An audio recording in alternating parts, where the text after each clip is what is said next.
Hello and welcome to Your Sky Tonight weather, and tonight it's looking woohoo! It's clear! Unfortunately, tonight we also have to start worrying about our dreaded enemy, the moon.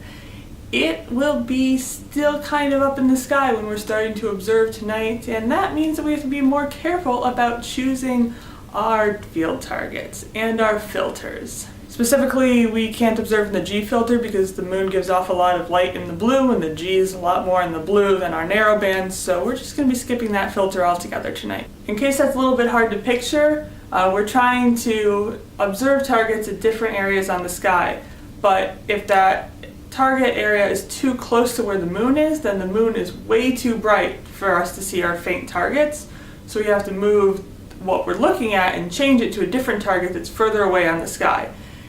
And then when the moon finally sets, then maybe we can scooch back towards the other part of the sky. And except the sky moves and it gets really complicated, and this is taking way too long to figure out. But we don't have to worry about clouds as much tonight because it looks like it'll be super nice and clear, low wind, so altogether pretty alright. This isn't actually a question anyone had, but one of the things that gets complicated about being an observational astronomer is trying to plan out your observing schedule. If you're lucky, you don't have to worry about the moon at all, but sometimes it's there, you have to move around it. In general, Earth rotates, so the sky keeps moving, and so preferentially, you're only going to be observing things straight up because you're looking through less atmosphere, versus if you tip towards the side, you're looking through more. And you start looking through too much, lots of variables keep changing even faster, but also you're just looking through way more atmosphere and it's going to make your data quality worse.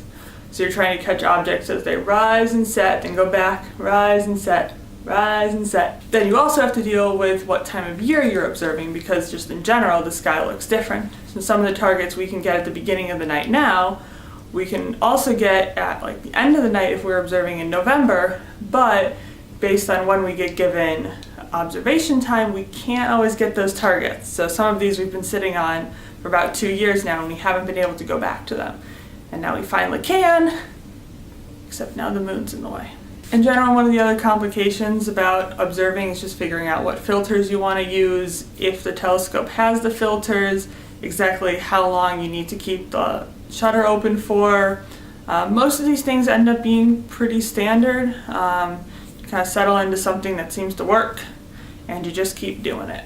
In case you haven't been reading the video description, I am up for taking more questions. I've got another few nights of observing, so you can go ahead and leave any questions you have for your resident astronomer down in the comments below. And if you want to know more about my past observing trips or other astronomy related things, you can definitely just check out my YouTube video playlist of a bunch of these vlogs that I've done in the past. Also some from conferences in there as well.